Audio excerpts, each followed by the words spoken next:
이사야 41장 11절 말씀 보시겠습니다. 우리 하나님의 말씀 구약성경 이사야입니다. 이사야 41장 11절 말씀입니다. 차이신 줄 알고 봉독 드리겠습니다. 이사야 41장 11절 말씀입니다. 보라, 내가 내게 노하던 자들이 수치와 욕을 당할 것이요 너와 다투는 자들이 아무것도 아닌 것 같이 될 것이며 멸망할 것이라.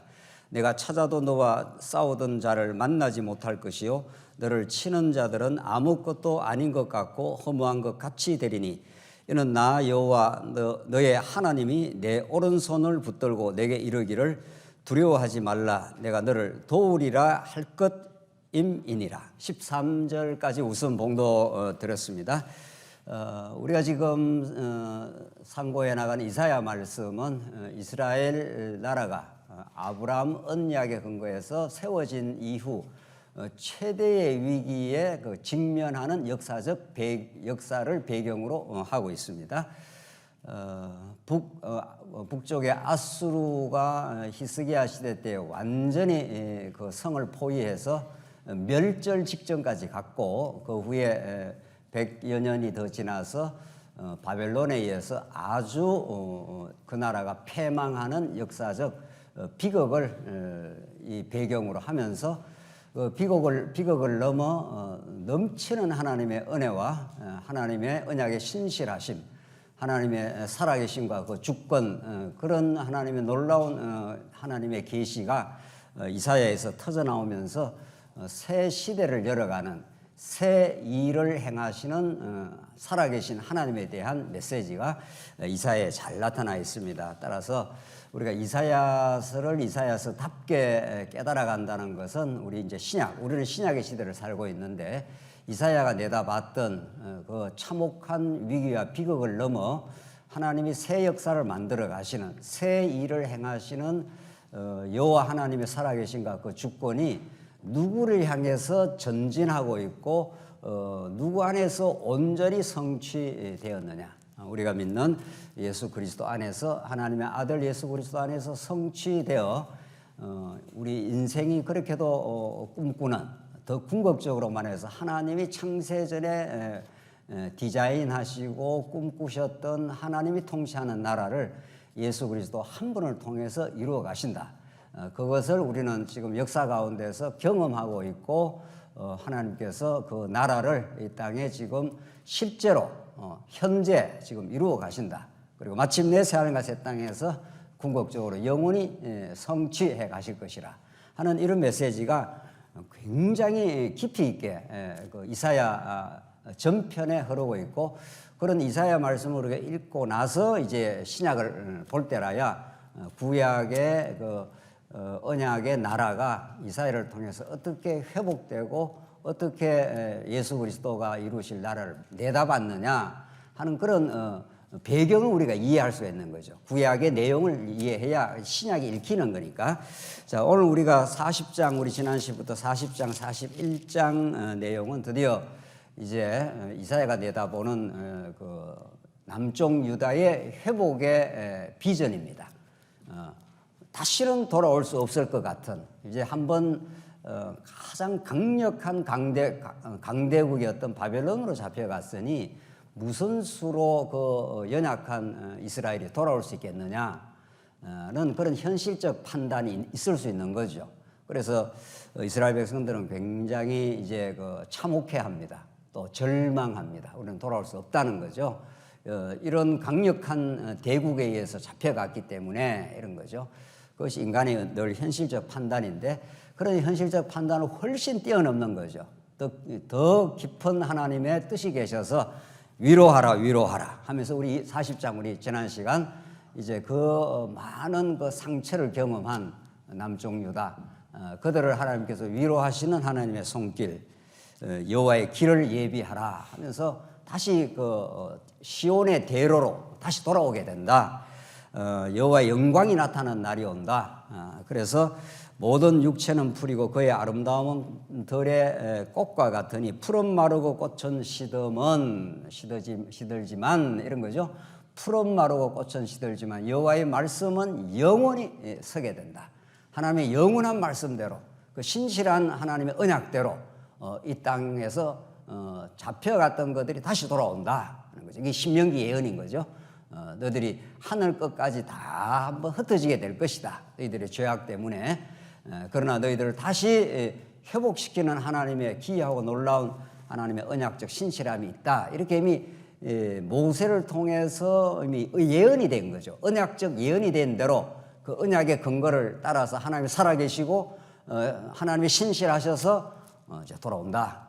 그래서 하나님의 놀라운 위로가 등장할 것이다. 그러니까 상처를 많이 경험한 유다 나라이기 때문에 더 큰 위로가 있는 거죠. 상처가 없는데 뭐 위로가 필요하겠냐 하는 것이 우리 지난 시간에 그런 메시지였습니다. 오늘 41장 우리가 그 중간쯤에서 우리 이제 시간에 대해서 마쳤는데 오늘 41장 11절부터는 이제 오늘 봉독드린 말씀은 너희들에게 노하고 너희들에게 그 진노를 퍼부었던 아수르 혹은 바벨론들이 다 멸망한다는 겁니다. 11절 다시 보십시오. 보라, 내게 노하던 자들이 수치와 욕을 당할 것이요 너와 다투는 자들이 아무것도 아닌 것 같이 될 것이며 멸망할 것이라.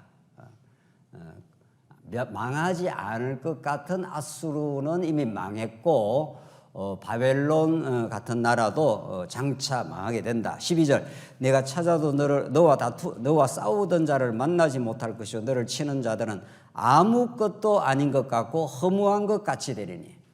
그러니까 우리 지난 시간에 많이 확인한 내용이죠. 굉장히 강력하니까 인간의 눈으로 보면은 굉장한 세력으로 보이는데 이제 이 우주를 창조하시고 지금도 역사를 주재하시는 그 하나님의 눈에 비추어 보면 아무것도 아닌 거라는 겁니다. 참 그 드라마틱한 정말 아주 급진적 표현입니다.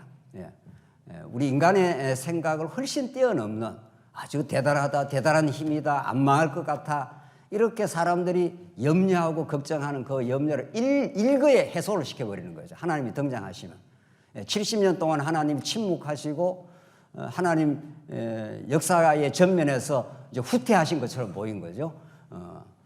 바벨론의 신 마루둑이 온 세상을 지배하는 것처럼 보였던 그런 시대. 70년을 지나고 이제 하나님이 등장하시면 바벨론 세력은 아무것도 아니라는 겁니다.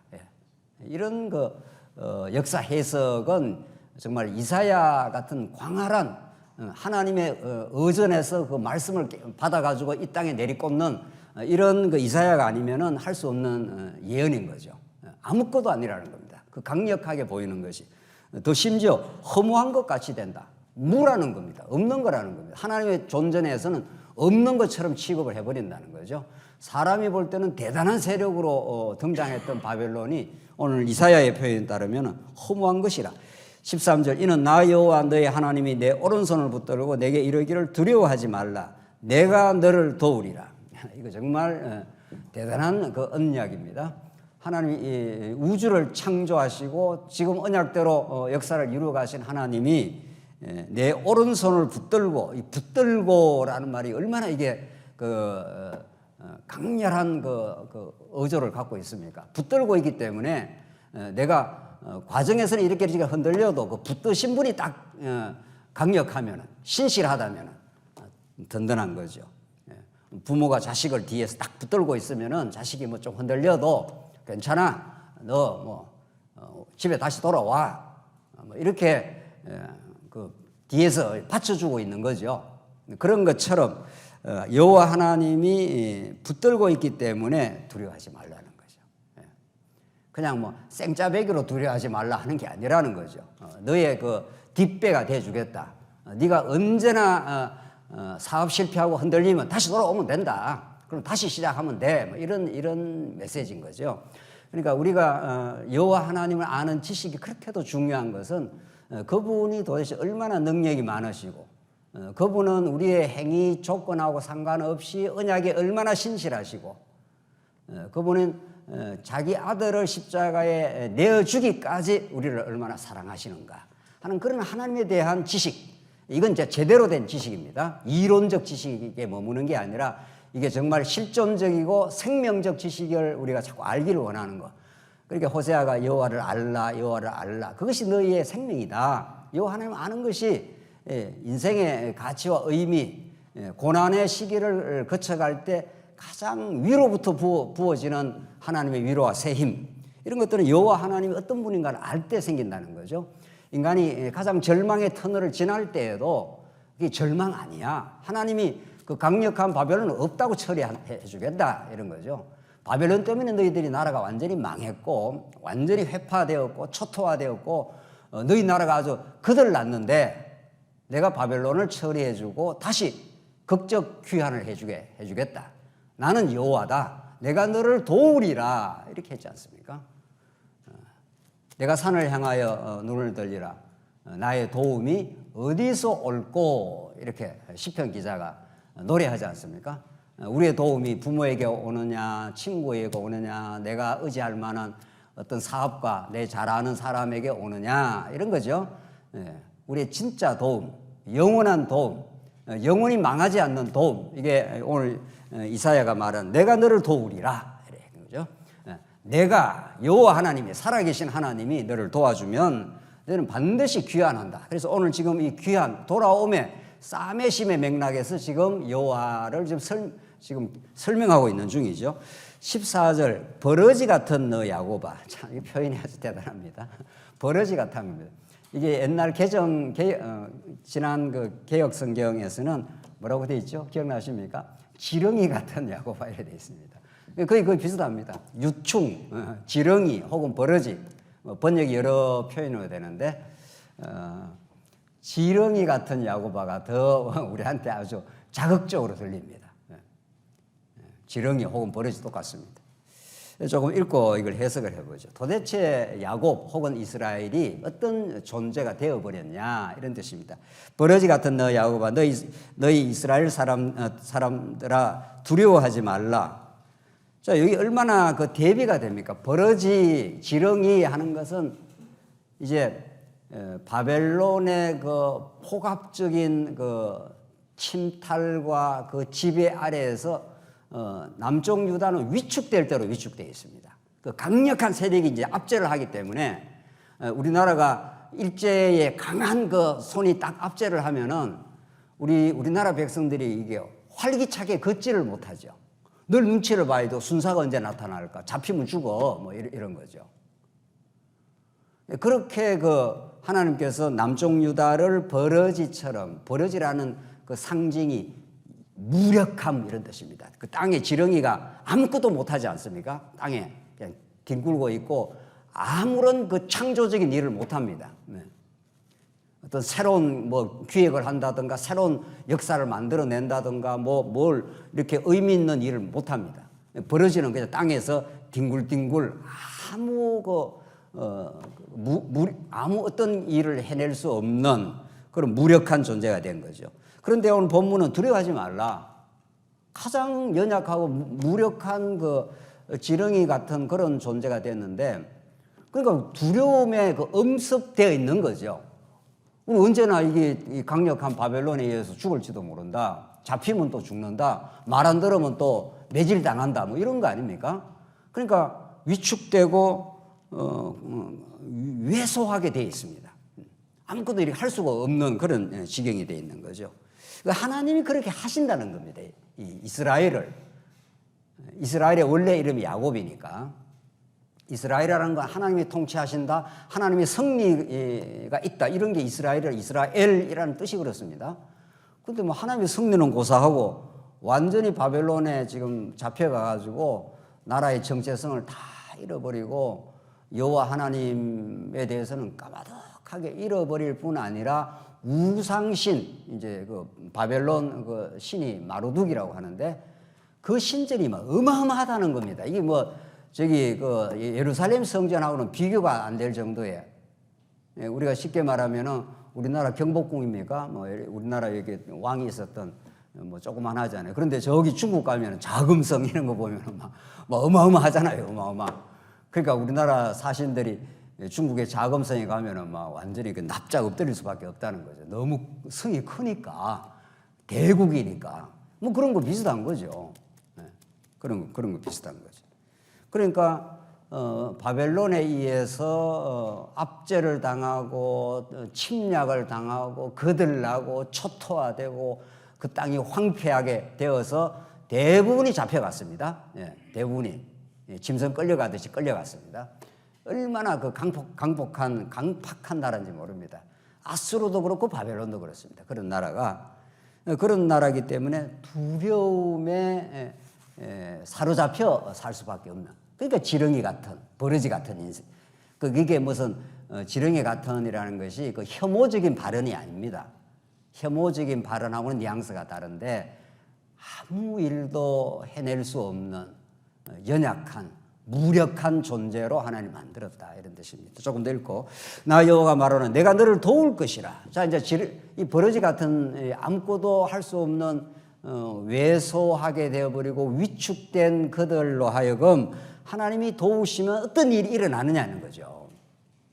이게 하나님이 하시는 일인데, 내가 너를 도울 것이라. 내 구속자는 나오잖아요. 이 구속자, 히브리어 고엘이라고 하는 말, 이게 친족이 그 가난해서 자기 땅을, 토지를 다 그 잃어버렸을 때 그 가까운 친족이 그 땅을 물어주는 겁니다. 여기 루키서에 기억하시죠? 루키서에 가장 가까운 친족이 그 땅을 이제 물어주는 건데요. 물어준다. 우리말로 하면, 우리 순수 우리말로 물어준다는 거고, 한자 말하면 구속한다. 대가를 지불하고 다시 그 땅의 권리를 사준다, 이런 뜻입니다. 이게 구약의 그 구속이라는 의미입니다. 어떤 대가를 지불합니다. 대가를 지불해서 그 땅이 5억이라면 5억을 지불해 줌으로 잃어버린 땅을 다시 얻는 겁니다. 구속이라는 게 그건 원래 뜻이 그런 뜻을 갖고 있습니다. 이게 고엘이라는 뜻인데, 구약에 그렇게 많이 땅이 땅을 경작을 하다가 가난한 사람은 자꾸 더 가난해져서 어쩔 수 없이 땅을 팔고 이렇게 되면은 구약에서 땅이 없음 하는 건 생존 불가능, 이런 뜻입니다. 우리 지금 이 시대하고 좀 더 다릅니다. 물론 우리 시대도 땅이라는 게 뭐 중요한 모양인데, 그러나 그 시대는 땅이 생존의 조건입니다. 그러니까 하나님께서 자손 번창하고 그다음에 뭐를 주신다고요? 땅을 주는 거죠. 네. 땅이 없으면 생존 불가능입니다. 이제 그러니까 하나님이 주신 그냥 무상으로 주시는 그 땅이 하나님의 은혜의 땅이고, 그게 하나님 나라를 상징하는 거죠. 그런데 땅이 없다는 것은 하나님 나라가 다 박탈되어 버렸다, 이런 뜻인 거죠. 하나님 나라의 이제 신약적 해석, 복음적 해석을 하자면 그런 거고, 구약에서는 땅이 그렇게도 중요한 겁니다. 땅이라는 그 모티브가, 그러니까 하나님께서 언약을 할 때 자손 생육하고 번성하라, 땅을 어떻게 정복하라는 거죠. 땅을 주겠다는 거죠, 하나님께서. 그 땅이라는 그 메시지가 그렇게 깊고 넓습니다. 그런데 그 땅을 잃어버렸을 때 땅을 물어준다, 땅을 구속을 해준다 하는 것이 구약의 이 구속자가 하는 일인데, 구약적 맥락에서 이것이 전부 아담 타락 이후 하나님 나라의 기쁨을 상실한 우리 언약 백성들에게 하나님 나라 기쁨을 어떻게 해준다는 겁니까? 예수님이 오셔서 어떻게 회복해준다, 이런 뜻입니다. 아담이 원래는 하나님 그 에덴 동산에서 하나님 나라를 누릴 수 있도록 모든 걸 줬습니다. 예, 모든 걸. 예. 너가 먹고 싶은 거 충분히 먹고 마시라는 거죠. 그게 에덴의 천국의 모습입니다. 그러니까 뭐만 하나 먹지 말라. 예. 선악을 알게 하는 나무는 먹지 말라. 그거 먹으면 너 죽는다. 이렇게 그 하나의 조항 외에는 아담과 하와가 충만합니다. 에덴 동산은. 그게 하나님 나라의 기쁨인 거죠. 그리고 아담과 하와가 아담 하나를 지었는데 하나님이 독채하는 것이 좋지 못하고 해서 하와를 지어준 거 아니에요? 그러니까 내 뼈 중에 뼈요, 뭐죠? 살 중에 살이라. 그 인류 최초의 그 찬양입니다. 최초의 찬탄이고 말이죠. 감탄인 거죠. 그러니까 인간은 이제 감탄해야 재미가 생긴다는 거죠. 현대인들이 감탄을 잃어버리는 현대인들 말이죠. 그러니까 임영웅 노래라도 불러야 되는 거죠. 뭐 그래야 막 감탄하고 뭐 임영웅 엄청 좋아하는 우리 내가 확인되지 않는 소문이 있는데 좌우지간 하여튼 그러니까 인생은 하나님을 감탄하도록 지어져 있습니다. 찬양하도록 지어져 있습니다. 이럴 때 인간이 사는 이유, 그 기쁨이 이제 생기는데 그걸 아담이 잃어버린 겁니다. 그게 하나님 나라의 상실입니다. 그래서 아담 타락 이후 모든 인류가 그 하나님 나라를 잃어버리고 지금 살아가는 삶 속에서 가짜 감탄의 근거, 가짜 기쁨, 가짜 하나님 나라를 만들려고 애쓰는 게 인류 문명이라고 합니다. 이 땅의 모든 인간의 일체의 그 시도들, 과학이든 철학이든 인류사의 모든 문명이든 인간의 힘으로 행복한 나라, 그런 찬양하고 행복한 나라를 만들어 보겠다. 이게 공산사회이기도 하고 뭐 민주사회이기도 하고 그렇습니다. 다. 자, 그 일체 그런 그 시도를 해도 안 된다는 것이 역사에서 계속 증명이 되는데도 불구하고 인간은 다른 대안이 없기 때문에 예수님이라고 하는 영원한 고엘, 영원한 구속주가 없으면, 자기를 건져낼 자가 없으면 자기 안에서라도 뭘 자가 발전을 해야 되지 않습니까? 그래서 인간은 계속 끊임없이 뭘 만들어냅니다. 예. 그 타락의 배설물들을 계속 만들어냅니다. 계속. 예. 그게 과학 문명이고, 그게 무슨 인류 문명이고, 그게 거짓 종교고 계속 만들어내지만 그걸로는 안 된다는 게 역사에서 판명이 되었고, 진짜 잃어버린 하나님의 나라, 구약적으로만 잃어버린 그 땅을 회복시켜주는 구속자는 여호와 한 분이시고, 그 구속자를 보내실 예수 그리스도 안에서 이루어지는 하나님 나라, 그것이 진짜 구속받는 하나님 나라라, 이런 뜻입니다. 그렇죠? 그러니까 여러분과 제가 지금 이렇게 현실을 살고 있지만 우리는 예수 그리스도 안에서 구속을 받고 하나님 나라의 기쁨을 얻은 사람들입니다. 그렇죠? 그러니까 예수 그리스도를 통해서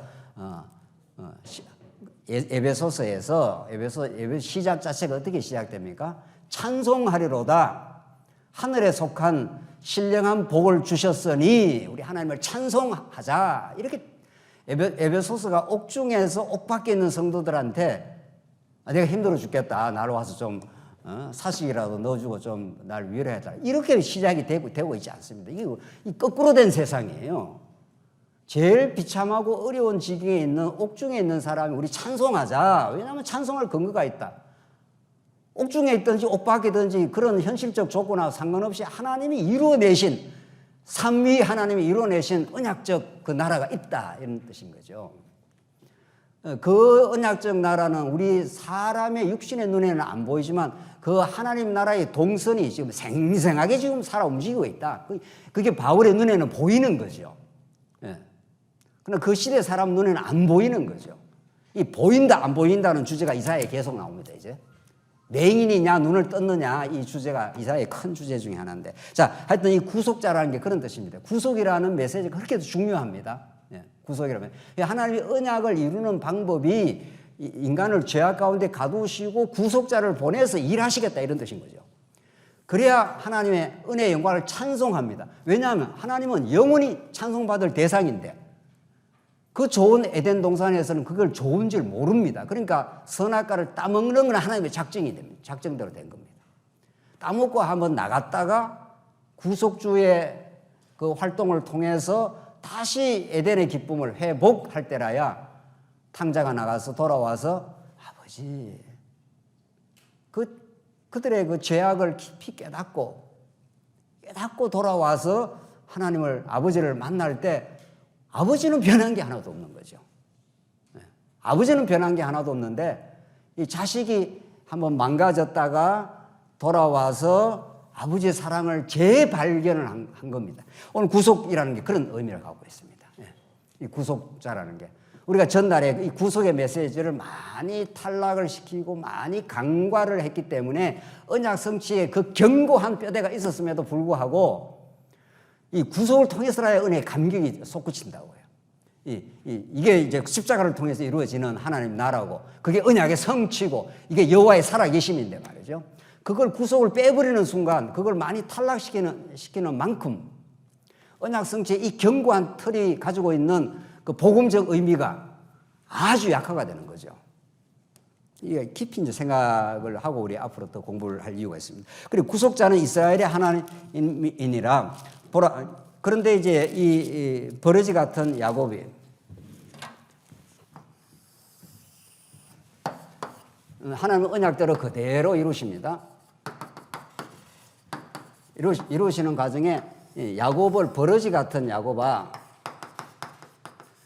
이렇게 하나님께서 가장 무력하게 만들어버렸어요. 지렁이가 땅에서 아무 일 할 것이 위축되어 있고 왜소한 야곱이 되어 있는 상태죠. 이런 야곱을 하나님 어떻게 만드시느냐. 이게 이제 하나님의 전능하심을 계시하는 방법입니다. 이게. 하나님은 원래 전능하시고 원래 능력 많으신데도 우리 인간이 그걸 못 느낀다는 거죠. 자기가 뭐 그냥 좀 힘이 있는 것처럼 살아갈 때에는 말이죠. 내 힘으로 뭘 이루었어. 내 힘으로 일가를 이루고 내 힘으로 교회가 이렇게 세워졌어. 이루고 있다는 말이죠. 그러니까 하나님께서 한번 그것이 하나님의 능력으로 된 걸 깨닫게 하려면 버러지처럼 만들어버리는 거죠. 무력하게 만들어버리는 거죠. 아무것도 할 수 없도록 만들어버리는 거죠. 이게 하나님이 이스라엘에게 최대의 위기를 주시고 하나님이 그 위기를 극복해 나가시는 하나님의 손길입니다. 한번 보십시다. 15절 보라 내가 너를 이가 날카로운 새 타작기로 삼으리니. 얼마나 극적인 변화입니까? 이게 버러지였단 말이죠. 버러지가 이가 날카로운 타작기. 이 타작기가 막 돌아가면은 그 쭉정이는 이렇게 걸러내고 씨앗을 이제 떨구면서 강력한 그 엔진, 강력한 그 에너지를 갖고 있다는 상징입니다. 그렇죠? 버러지는 무력하다는 상징이고 말이죠. 이 이사야는 굉장한 문학적 상상력을 통해서 그 절묘한 언어를 동원하면서 하나님이 어떠신 분인가를 지금 드러내고 있는 거죠. 버러지와 타작기를 대비하고 있지 않습니까? 이런 극적 대비가, 극적 대조가 없죠. 그래서 이가 날카로운 새 타작기로 삼으리니 내가 산들을 쳐서 부스러기를 만들 것이며 작은 산들을 겨같이 만들 것이라. 실제로 이렇게 만들었지 않습니까? 하나님께서. 이스라엘이 돌아온다는 것 자체, 바벨론에서 돌아오려면은 바벨론을 완전히 회파를 시켜버려야 되거든요. 바벨론 그 시대 최대 강자인데 어떻게 그게 무너지느냐. 바벨론을 잡아삼키는 페르시아 바사를 등장시켜서 너 나의 종 고레스를 내가 등장시켜서 바벨론을 무너뜨리겠다 이런 거죠. 그래서 하나님은 이 신적 복수라 합니다. 하나님의 복수가 시작이 되는 겁니다. 너 왜 내 아들 유다를 건드렸어 이런 거죠. 건드리면 죽는다 뭐 이런 거죠. 내가 가장 눈에 넣어도 아프지 않을 남쪽 유다 내 사랑하는 내 장자요 내 아들인 이스라엘을 네가 건드려 너 죽었어 이런 거죠. 신적 복수가 이제 시행되는 장면입니다. 이게. 그러니까 산들을 쳐서 부스러기를 만들 것이며 작은 산들을 겨같이 완전히 겨처럼 완전 털어버리겠다. 이게 역사 주재하시는 하나님의 능력을 보여주는 거죠. 16절 내가 그들을 까부른 적 바람이 그들을 날리겠고 회오리 바람이 그들을 흩어버릴 것이로되 너는 여호와로 말미암아 뭐 하겠고 나옵니까? 즐거워하겠고. 이 찬송 아닙니까? 이스라엘의 거룩한 이로 말미암아 자랑하리라, 즐거워하리라, 자랑하리라. 다 같은 맥락이에요. 찬송하리라, 감탄하리라. 다 같은 맥락들이에요. 이 하나님께서 결국은 이렇게 야곱을 무력하게 만들었다가 버러지처럼 만들었다가 이가 날카로운 타작기로 만드는 그 강력한 그 에너지원이 되게 만들게 했다는 거죠. 이게 사도 바울을 못 말립니다. 사도 바울은 옛날에는 자기 육신의 힘으로 강력하게 살았고, 근데 하나님께서 완전히 낮춰버린 거죠. 사도 바울을. 그래서 가시를 몸에 박아가지고 꼼짝달싹 못하게 그 가시가 몸에 박혔다는 건 자기가 자기 의지대로 이렇게 못 산다 이런 뜻입니다. 그렇게 만들어서 완전히 낮추어 버렸지만은 바울을 움직이고자 하는 이가 날카로운 타작기처럼 장착을 시켜버린 겁니다. 바울에게. 너 예루살렘 가면 죽습니다. 에베소 장로들이 붙들었지 않습니까? 예루살렘 가지 마십시오. 우리하고 그냥 목회하고 사십시다 뭐 이런 거죠. 쉽게 말하면. 바울은 내가 예루살렘도 보고 로마도 보아야 하리라 이런 겁니다. 죽음이 기다리고 있는데 그 죽음을 뚫고 예루살렘을 거쳐서 로마까지 갑니다. 어느 그 철로 된 인생이 아닌 인생이라면 죽음이 온다면 당장 그 위협을 느껴야 되는데 뭐 육신적으로 약간 위협이 있었겠죠. 그러나 그 육신의 죽음을 훨씬 뛰어넘는 그걸 돌파하는 그걸 혁파해내는 그 영적인 파워, 그 힘이 이가 날카로운 타작기처럼, 그러니까 우리가 이 땅에서 자꾸 육신적으로 뭐 건강적으로 뭐 물질적으로 자꾸 잘 되기를 바라지 않습니까? 이게 모든 보편 인간의 욕구고 욕망이고 죄입니다. 뭐든지 좀 잘 돼야 좋다는 거 아니에요. 하나님 그걸 원치 않는다. 내가 예수 그리스도 한 분으로 찬양하게 내가 만들기 위해서는 때로는 잘 되기도 하지만 때로는 내가 무력하기도 한다. 바벨론에 의해서 너가 초토화되는 때가 있다. 그걸 절망하거나 실망할 이유가 없다. 왜? 하나님이 역사를 하시면 가장 무력한 데에서 가장 강력한 힘이 작동하기 때문이다. 그래서 내가 약할 때 그리스도가 강하다는 걸 깨닫게 된다. 이게 복음의 진수라는 겁니다. 고린도 전후서에 자랑하고 뽐내고 은사 자랑하고 우리가 뭐 했다 하고 이런 고린도 교회의 그 분열상 말이죠. 그 유치한 분열상, 그걸 꿰뚫고 전해지는 그 복음이 오히려 내가 약한 것을 자랑하겠다. 내가 못나고 어리석고 내가 약하고 망했고, 그때 하나님의 강하심과 위로하심과 하나님이 나와 함께 하시고 위로하시는 그 하나님의 강렬한 그 사랑이 가장 농도짓게 드러난다. 이게 바울 복음의 진수입니다. 바울이 여러 말을 하고 있지만은 특별히 고린도 전후서에 나오는 그 바울 복음의 백미예요. 그거는 그 말씀이, 거기까지 바울이 그 복음을 전해주기 위해서 고린도 교회가 분열하고 갈등하고 못나고 서로 자랑하고 뭐 그러지 않습니까? 뭐 나는 개밥 팔아, 나는 아굴 팔아, 그 유치한 그 경쟁들 말이죠. 그 바울이 그 소식을 듣고 이제 복음이 얼마나 위대한지, 복음은 얼마나 그 놀라운 방식으로 하나님의 나라 언약이, 하나님께서 아담에게 한 하나님 나라 언약이 십자가의 방식으로 성취되었는지 모른다.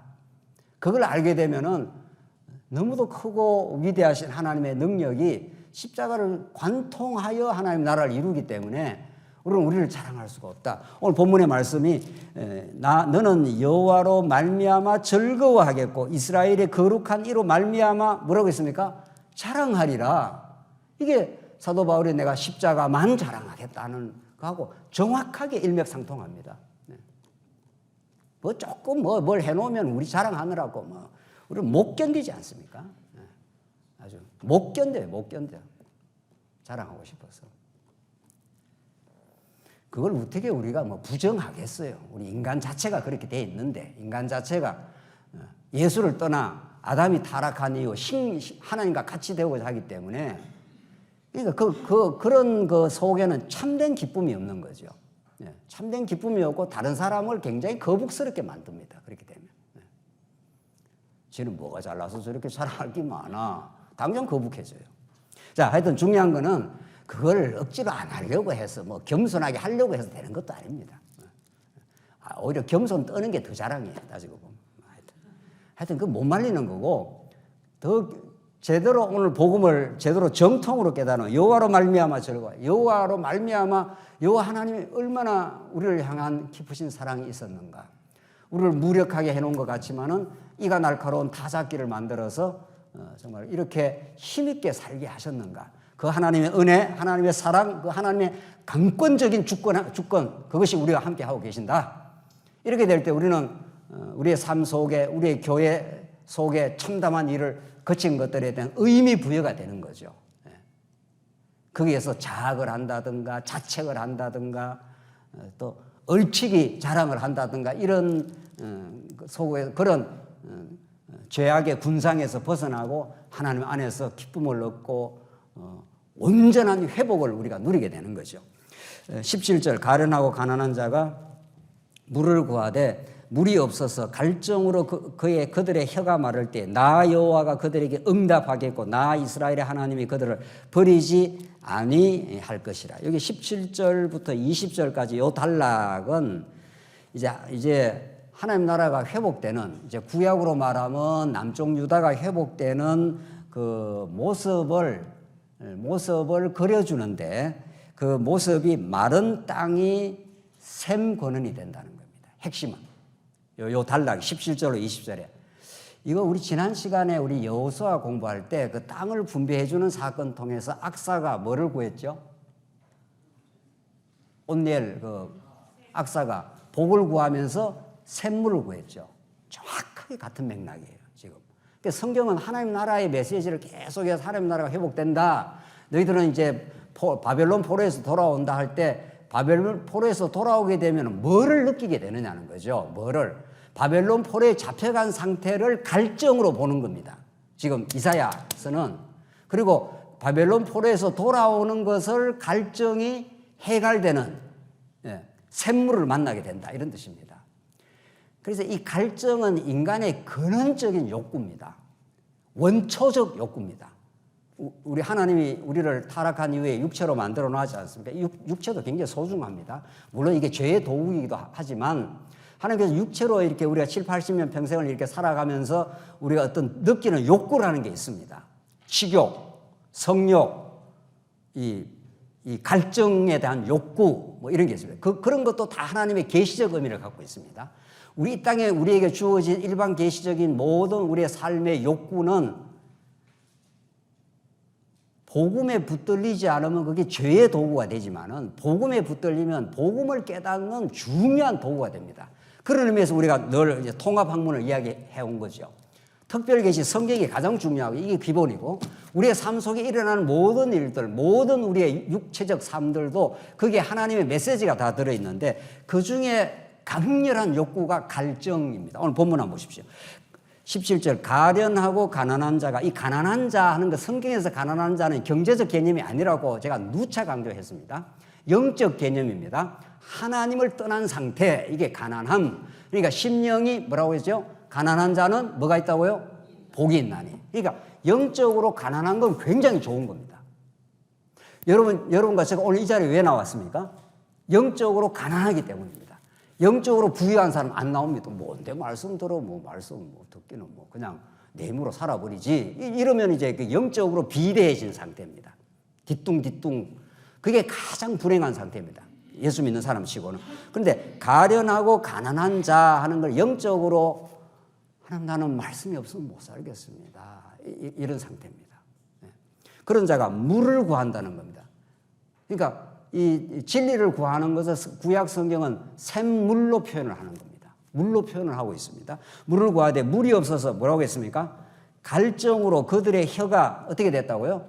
마를 때 우리가 갈증이 생기면 혀가 어떻게 되죠? 쫙쫙 들러붙습니다. 혀가. 그러니까 말하기가 어려운 거죠. 그런 육체의 상태로 우리 영적 상태를 이사야는 표현을 하고 있는 겁니다. 그러니까 갈증이 나서 혀가 쫙쫙 물기가 마르니까 말도 잘 안 되고 이게 말 잘 안 되는 정도가 아니라 이미 죽음의 위협을 느낍니다. 물이 없으면. 1시간, 2시간, 하루, 이틀 만약 단식을 하는 사람들도 물은 주지 않습니까? 음식은 안 먹어도. 그러니까 인간의 가장 원초적 욕구이기 때문에 이 갈증이라는 것이 그걸 통해서 하나님은 하나님의 자기 백성이 영혼의 갈증을 느끼게 하는 겁니다.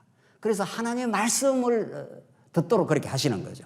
그래서 갈증으로 그들의 혀가 마를 때 나 여호와가 그들에게 응답하게 하고 나 이스라엘의 하나님이 그들을 버리지 아니할 것이라. 내가 헐벗은 산에 강을 내며 골짜기 가운데 샘이 나게 하며 광야가 못이 되게 하며 마른 땅이 뭐라고 했습니까? 샘 근원이 되라. 그래서 야곱의 아들 이삭이 계속 피신하면서 추방당하면서 샘물을 팝니다. 샘물을 파면 또 샘물을 메꿔버리고 그 원주민들이. 그래서 쫓겨나는 거 아닙니까? 이런 그 샘물에 대한 메시지, 샘 근원에 대한 메시지가 구약의 도처에 나와 있고 이것을 예수님이 너무도 잘 아시고 요한복음에서 예수님이 일부러 수가성 가를 지나가십니다. 그 당시에 사마리아 땅은 유대인들이 안 가는 땅입니다. 이리 돌아서 가는 땅입니다. 사마리아는 그 버려진 땅이라고 이렇게 봤던 더러운 땅이라 이렇게 본 겁니다. 그런데 예수님이 그 수가성 사마리아의 수가성 여인에게 일부러 찾아가십니다. 네가 주는 물은 먹어도 목마르지만 내가 너에게 주는 물은 영원히 어떻게 해요? 목마르지 않아. 한번 보시죠. 요한복음 그 본문만 한번 보십시다. 요한복음 4장 13절입니다. 요한복음 4장 13절입니다. 읽겠습니다. 다 같이 한번 읽어보죠. 시작. 예수께서 대답하여 이르시되 이 물을 마시는 자마다 다시 목마르니와 내가 주는 물을 마시는 자는 영원히 목마르지 아니하리니 내가 주는 물은 그 속에서 영생하도록 솟아나는 샘물이 되리라. 이게 하나님께서 예수님께서 지금 수가성 여인에게 일부러 찾아가셔서 대화를 건 거죠.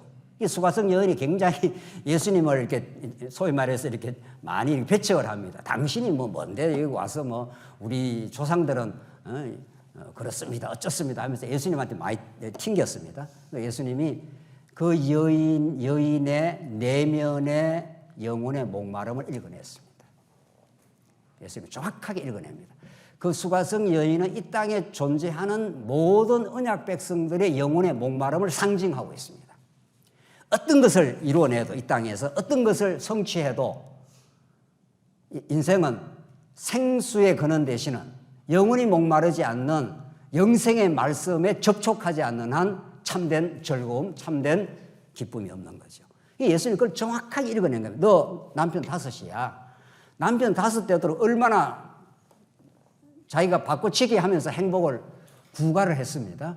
그러나 그건 진짜가 아니야. 가짜 아니야. 이러면서 진짜 예수님께서 생수의 근원이 되심을 가르쳐 준 거죠. 그래서 18절 오늘 이스라엘 백성들이 지금 70년에서 돌아오는 바벨론에서 돌아오는 그 백성들의 상태를 갈증으로 지금 이사야가 표현하고 있는 거죠. 19절 내가 광야에는 백향목과 시띠나무와 화석류와 들감남나무를 심고 사막에는 잣나무와 소나무와 황량목을 함께 두리니. 그러니까 광야라는 허벌판이 사막인데 백향목, 시띠나무, 화석류, 그러니까 광야가 울창한 산림이 된다는 겁니다. 이게 이런 그 문학적 상상력이 지금 등장하는 거죠. 하나님이 택한 백성에게 갈증이 많으면은 치명적인 그 위협을 느낍니다. 갈증이 심해지면은 죽음에 이르지 않습니까? 계속 물 못 먹으면 죽는 거죠. 힘 못 씁니다. 그러다가 하나님께서 생수의 근원이신 예수 그리스도를 이 땅에 찾아오게 하셔서 하나님 나라의 영생수를 우리에게 먹여주시면은 시원하다 그러지 않습니까? 우리가 목마르다가 목마를 때 콜라, 사이다 이런 거 먹으면 안 되는 거죠. 그런 거 탄산수 먹으면 목이 더 타는 거죠. 세상이 주는 물들은 다 그런 것들입니다. 세상이 주는 인문학이든 뭐든 다 그런 것들. 예수 그리스도의 살아계심, 그분을 통해서 하나님의 살아계심과 그 무한한 능력과 은혜, 그것이 진짜 생수가 되기 때문에 그걸 마시고 해가 됐다, 시원하다 이렇게 느낄 때 그걸 우리는 찬송이라고 합니다. 20절 무리가 보고 여호와의 손이 지으신 바여 이스라엘의 거룩한 이가 이것을 창조하신 바인 줄 알며 함께 헤아리며 깨달으라. 이렇게 해서 하나님께서 이 샘물을 창조하신 분이 여호와 하나님이시고 예수 안에서 그 영원한 생수의 근원을 너희들을 만나게 해주겠다. 이사야는 구약에서는 바벨론에서 돌아오는 게 샘 근원을 만나는 거죠. 바벨론의 그 압제, 그 고통, 그 포로됨, 지렁이처럼 무력함, 돌아올 때 얼마나 환희와 기쁨, 그 놀라운 찬송, 돌아와서 성전에 전지대를 놓고 기초만 놓고도 이스라엘 백성이 전부 통곡도 하고 찬양도 하고 있습니다. 그래서 찬양을 만드시는 하나님께서 절망의 시기를 거쳐서 때로는 분열과 고통, 참담함, 지렁이같이 아무것도 할 수 없음, 하나님께서 그러나 그 뒤에 배경에 하나님께서 움직이고 계시는 거죠. 그 하나님의 거룩한 동선, 하나님의 움직이심, 하나님의 그 사역, 그것을 보는, 이 시대에 보는 눈이 있느냐 없느냐, 그게 이사야가 말하는 맹인이냐 보는 사람이냐, 그 차이를 지금 이사야가 곧 증거를 해주고 있습니다. 조금만 더 읽고 끝내죠. 첫 시간 마치죠. 나 여호와가 말하노니 너희 우상들은 소송하라. 야곱의 왕이 말하노니 너희는 확실한 증거를 보이라. 장차 당할 일을 우리에게 진술하라. 또 이전 일이 어떠한 것도 알게 하라. 이게 무슨 말인가 하면 하나님이 우상들을 소환해내는 겁니다. 하나님이 진짜 역사를 주재하는 신이냐, 우상, 마르둑, 바벨론 신이 역사를 주재하는 신인가 한번 토론을 해보자 이런 뜻입니다. 그러면서 22절이 장차 당할 일을 우리에게 진술하라. 또 이전 일이 어떠한 것도 알게 하라. 우리가 마음에 두고 그 결말을 알아보리라. 혹 앞으로 올 일을 듣게 하며. 그러니까 앞으로 될 일이나 이전 일이나 이런 것들을 우상에 한번 계획을 세워봐라. 이런 거죠.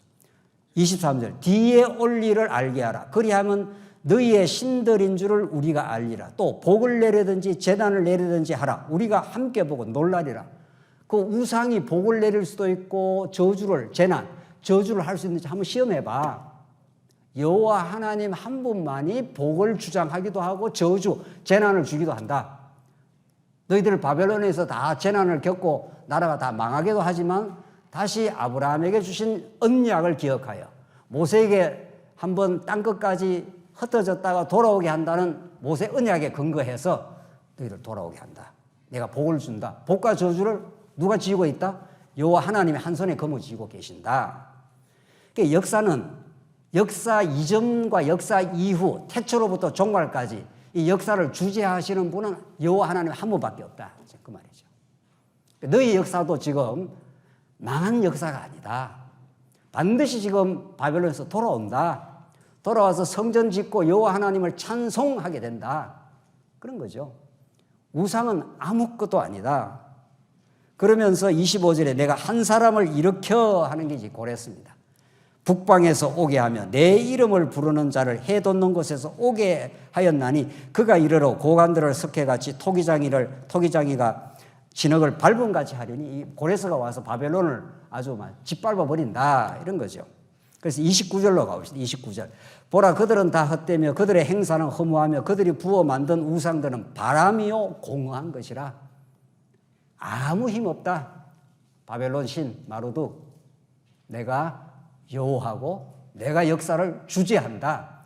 과거 역사도 내가 주재해왔고 지금도 주재해서 아수르의 포로에서 너희들 지켜주고 앞으로는 바벨론에서 너희들 돌아오도록 내가 페르시아라는 나라를 세우겠다.